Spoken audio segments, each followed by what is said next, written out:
Yan, isang magandang umaga na naman ngayon, araw na ito. Tapos na ako magdilig ng aking mga tanim dito. Ayan oh. Nakapagdilig na po ako. At nakapaglinis na po ako ng aking mga alaga dito. Yan, malilinis na po yung kanilang bahay. Bahay tawag ko dyan. Kasi ito, mga ginastusan ko talaga yan. Itong mga kanilang mga kanila ditong bahay. Ayan. Napakalaki oh. Binigyan ko nga ng tinapay. Kasi kung yung mga tira namin pagkain na hindi nakakain, halimbawa buns hindi na namin nakakain, ay medyo may amag na ng kaunti, pinapakain ko po sa kanila. Kaya wala po sayang dito sa akin. Lahat po yan ibinibigay ko. Nalinis ko na po lahat, nabrush ko na po lahat. Kasi ganun po ako maglinis. Ang asawa ko pang naglilinis ay hindi maayos, basta nilinis, okay na sa kanya yan. Kaya ako hindi ganun ako maglinis.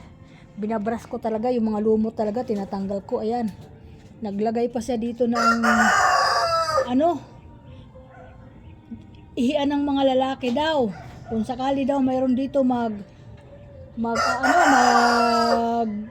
lilibang sa taas at habang nagluluto, hindi na sila papasok sa loob ng kwarto kasi mayroon po dito iihian ang mga lalaki pag alam mo naman ang mga nag-iinom, mga palaihi yan, di ba?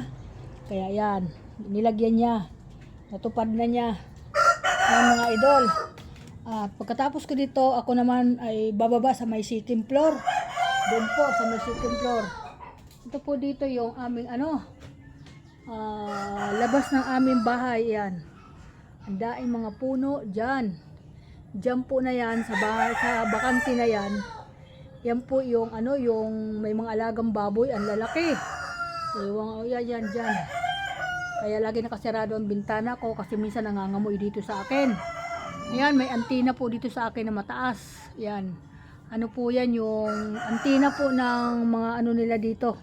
Mahal po ang bayad niyan, ang upa, 40,000 ang monthly niyan sa may-ari ng lupa.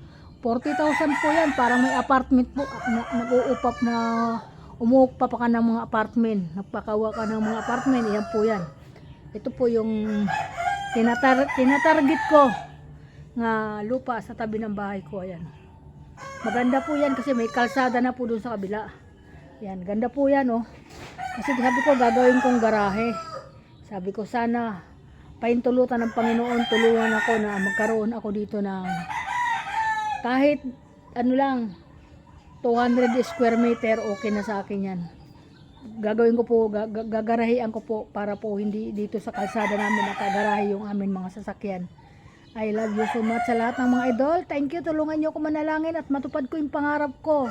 Wala namang pangarap na hindi natutupad. Yan na yung pinakahuli kong pangarap, mga idol. Pinakahuli ko po yan pangarap. Ayan dito. Marami po kami dito mga bahay. Ano lang po ito eh. Isang hektarya lang po ito. Kaya napakaganda. Wala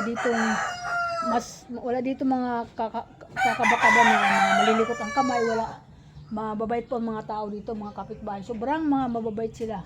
Kahit iwanan mo po sa labas ang gamit mo, hindi po mawawala. Pagising mo sa umaga, nandiyan pa din sila. Kaya mababait po sila dito. Thank you so much. I love you sa lahat. Welcome to my vlog.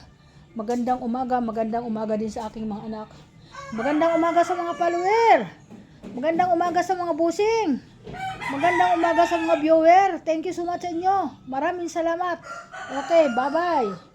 Bababa na naman ako sa second floor. Doon naman ako maglilinis, magwawalis mga idol. Ano mo, ganun ako, pinapaisa-isa ko lang. Hindi ko pinagsasabay-sabay kasi mahirap po pag pinagsabay-sabay ko ang trabaho.